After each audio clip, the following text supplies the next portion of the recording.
natamani kuomba, natamani kuomba, Roho wa Bwana mjaze, natamani kuomba, kupanda milima, natamani kuomba, Roho wa Bwana mjaze, natamani kuomba, natamani kuomba, natamani kuomba, Roho wa Bwana mjaze, natamani kuomba, natamani kuomba, nimepanda milima, Roho wa Bwana mjaze, natamani kuomba.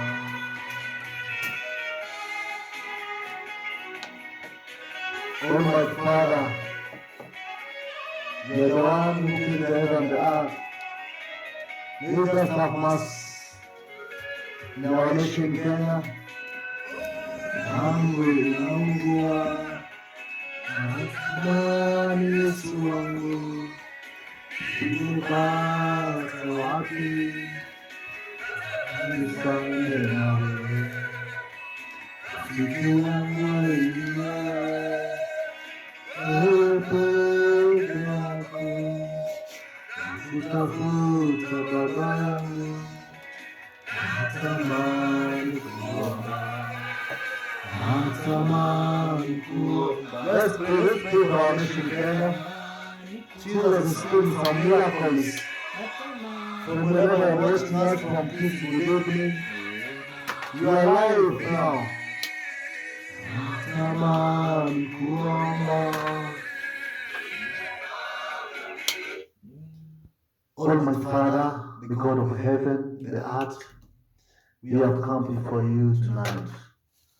God, we plead and ask you for forgiveness of our sins.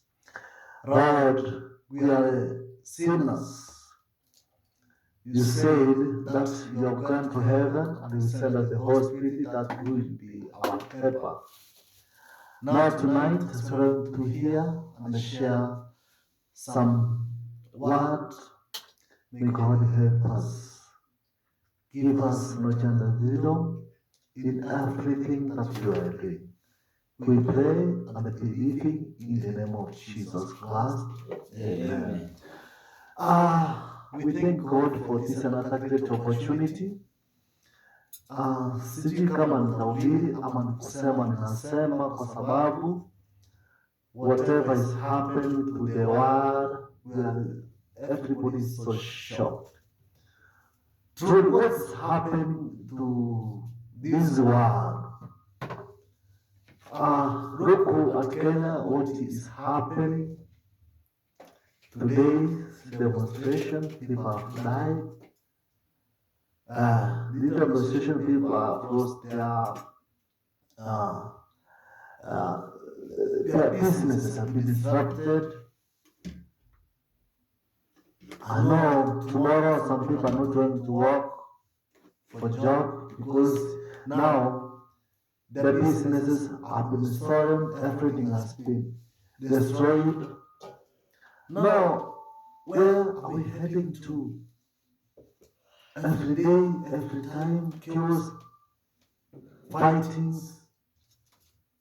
Who can help us? The prophecy has been fulfilled. The Bible says in Matthew 24, starting from verse 3 forward, it says, in the end time, there will be destruction of peace, earthquakes, famine, pestilences all over the world, and that is the illustration of the second coming of Messiah. Look what is happening in Russia.